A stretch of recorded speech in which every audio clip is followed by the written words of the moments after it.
Outro dia eu comentei sobre você viver sem medo de ser feliz e sem ter vergonha de ser feliz. Eu exagerei porque a minha felicidade está em brilho, entendeu? Adoro, minha alma adora lantejoula, adora brilho.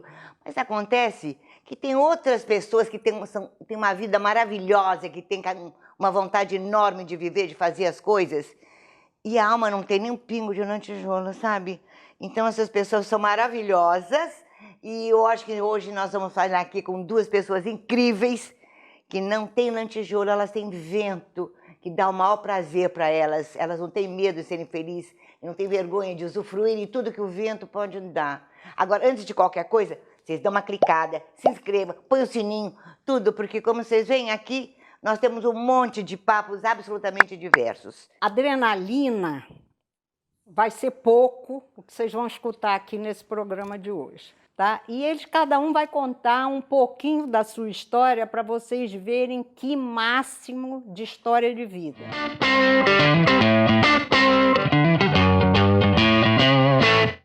Silvana, desde que idade você subiu numa moto? Bom, eu comecei a gostar de moto com 12 anos de idade. Meu pai era apaixonado por moto.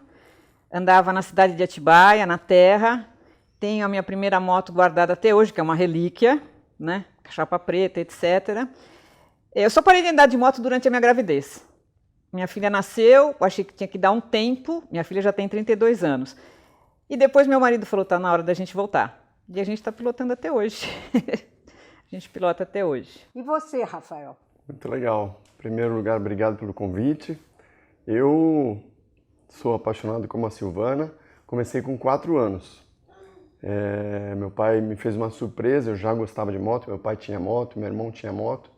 E aí eles me fizeram essa surpresa, uma motinha com 4 anos. Eu comecei a andar e nunca mais parei. Já tive histórias boas e ruins, muito aprendizado e adoro moto.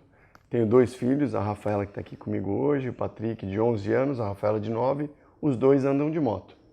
E eu acho que até o final da entrevista hoje, desse bate-papo, Ana Maria vai andar de moto também. Eu também acho. Eu também acho. Olha, em compensação, a Silvana faz um negócio totalmente maluco, que é andar de planador. Quando a gente fala que é maluco. Não, maluco somos nós. Voar, quer dizer, mais vento do que você voar de planador, né? Desgraça pouca bobagem. Só em camisa de força que me colocariam. Então eu compreendo bem esse pânico que a Ana sente com relação à motocicleta, é o mesmo pânico que eu sinto em relação ao seu planador, para trás Satanás. Agora, eu queria que o Rafael falasse um pouco também sobre a trajetória, porque ele não só andou de moto, entendeu? Ele fez uma vida em cima da moto. Como é que foi essa história aí? Como é que começou? Bom, Marigine, eu comecei com 4, como eu falei, mas eu não sabia que as crianças poderiam correr na época, né? Até que com 10 anos um primo trouxe uma revista e eu continuei andando de moto. Andava na terra também já, a gente andava no condomínio e na terra, fazia rampa. E com esse tempo eu fui trocando de moto, né? Meu pai, a gente foi trocando, eu e meu irmão. E aí com 10 anos eu comecei a correr mesmo de motocross. Foi a categoria que eu sempre tive paixão. E esse primo trouxe essa revista com uma molecada na capa. Crianças da minha idade. Motocross é aquela que faz as voltas, É que faz circuito isso? com salto, né? Circuito salto. De terra com salto. Essas manobras é o freestyle, que é uma modalidade mais recente, mais nova. Mas o motocross já é bem antigo e aí eu comecei no motocross. E eu corri até 2007 com 30 anos. Mas eu até brinco, né, que eu sobrevivi do esporte. Esporte no Brasil a gente sabe que é futebol, né? Mas existem esses outros e eu, graças a Deus, tive o meu cantinho aí, que apesar de poucas vagas e um esporte mais restrito, eu consegui correr para as fábricas, eu corri fora do Brasil, corri para Honda, Yamaha, Suzuki, Mas ele tem KTM. mais de 1000 Gente, troféus. que massa. Eu corri bastante tempo, né? E aí eu não parei mais. Depois, na verdade, quando eu parei de correr em 2007, corri fora, morei nos Estados Unidos, morei na Itália, correndo de moto. Então a sempre moto que é interessante, né? me proporcionou algumas coisas muito boas, né? De amizades, de relacionamento, Inclusive de trabalho. Conhecer lugares e trabalho. Hoje eu ainda continuo no mercado de moto, até depois eu conto um pouco do que eu faço hoje, mas eu sempre vivi conhecendo empresas, pessoas. E o bacana da moto é que a gente conhece, a Silvana vai falar, porque moto é sempre igual. A gente conhece todo tipo de gente, isso é muito legal, né? A gente conhece Todas as culturas, tribos. pessoas, lugares, e isso é muito bacana. As pessoas né? se ajudam muito na estrada, principalmente quando para uma moto, é incrível. Muito. No começo eu ficava com medo, você quer ser assaltada, não, mas se para uma moto, geralmente está precisando de alguma coisa. Você está no centro da cidade, um carro dá um asa, bate numa moto, os motoqueiros... brum, mas isso eu acho bonito, entendeu? Porque é uma união. Eles vão lá defender, entendeu? Reclamar. Mas tem um lado também que você acha negativo, que você mas tem esse lado vai que ser eu- união. Eu vejo, eu sinceramente, dessa parte que você está falando, eu vejo de uma outra forma. Eu, quando piloto de carro, motorista de carro, às vezes eu fico furiosa com o motociclista, o motoqueiro. Porque a gente tem que ser visto. Olha a cor da minha roupa. Você tem que ser visto. Se você ficar num ponto cego do carro, o carro não te vê. Não adianta. E aí que acontecem os acidentes. Eu não estou falando mal de... A gente precisa do motoboy, é uma profissão como outra qualquer. Só que eles não dão valor à vida. Eu acho isso. Entendeu? Você não consegue fazer duas coisas ao mesmo tempo. Você tem que ter um tempo para fazer aquela corrida e um outro tempo para fazer outra corrida. Acho legal isso. Eu trabalhei para os motoboys, na verdade, quando eu parei de correr em 2007. Em 2010 eu comecei a fazer ações de conscientização para motoboys, para motociclistas. Eu achei isso Que o máximo. foco era motoboy. Na verdade, o que eu sempre tive como objetivo ajudar motociclistas. Hoje eu dou curso de pilotagem para a Triumph, que é uma marca inglesa que está no Brasil. Eu faço alguns cursos meus também de motocross e moto de rua. Mas o meu objetivo, menina dos olhos, o que eu gostaria realmente de ajudar, é esse público que vocês falaram, é esse pessoal motoboy, porque os caras não têm acesso à informação. Então o motociclista hoje ele tem um curso, ele tem informações de outros motociclistas e que são formados, que conseguem informações de pilotagem. O motoboy ele anda de moto bem, mas ele acha que anda muito melhor do que ele anda, porque ele tem restrição de informação. Eu comecei em 2010 fazendo, eu fiz várias ações e eu busquei Detran, empresas, eu fiz ações para a rodovia Autoban, né, a Bandeirantes, a Anhanguera e Rodonel. Eu fiz algumas ações para eles e algumas para a Detran. Então a gente montou um atendimento legal, com um espaço para palestra, não a parte prática, que é o mais importante. Mas eu consegui levar bastante informação técnica de pilotagem, levei inclusive uma psicóloga comigo nas edições, que mostrava para eles o estresse que eles passam no dia a dia andando do jeito que eles andam. Porque como a Silvana falou, andar de moto exige 200% de atenção, eu brinco nas palestras, porque 100% é andar de carro, 200% é de moto, porque a gente precisa estar ligado em tudo e todos e cuidar da nossa pilotagem e dos outros. A gente fala que, no motociclismo, a gente fala que a gente tem que adivinhar o que o carro vai fazer na frente. O motociclista, em geral, quando está em cima da moto, ele tem uma raiva aí do motorista por causa de celular, ou por mudar de pista sem dar seta, ou sem olhar. A Silvana foi a primeira coisa que ela fez essa observação quando nós estávamos conversando antes da entrevista com relação à seta. Carro não dá seta. Mas também eu levantei a hipótese com ela, que às vezes você fica meia hora sinalizando que você vai entrar e o motoqueiro vem atrás, ele acha que você tem que esperar uma eternidade ele passar. Pela frente. Eu já parto da premissa que ele não vai levar em conta a minha seta, apesar dela estar lá. Eu quero olhar para onde ele vai e se ele vai respeitar a minha seta, porque em 80% dos casos eles não respeitam. Eu falo que o cara monta numa moto, ele vira o super-homem, né?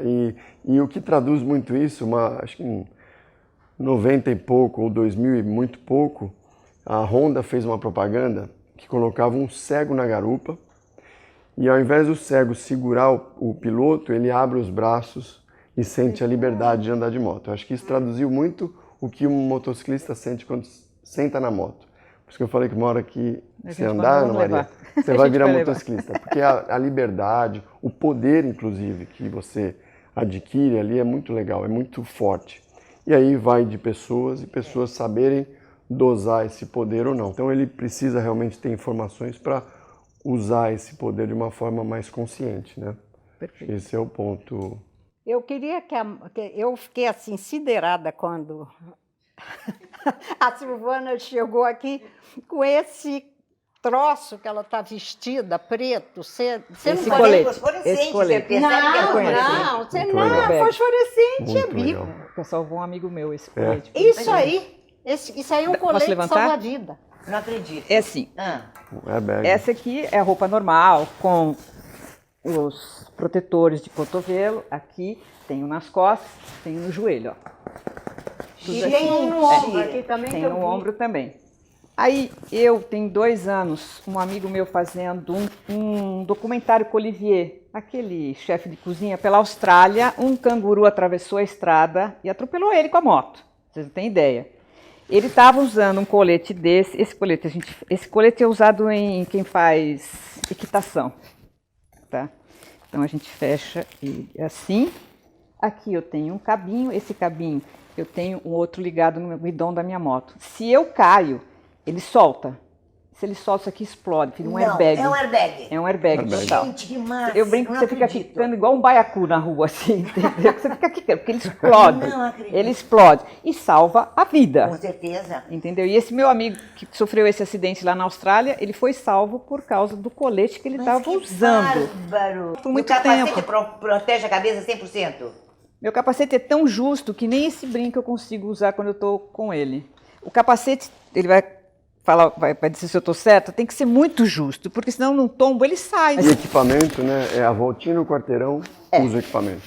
É porque próximo de casa é onde Acontece os há melhores, os piores piores acidentes. acidentes, que você relaxa. Exato. A estatística é essa, Mostra né? isso. Próximo ao destino ou só mais uma voltinha, que foi o meu caso.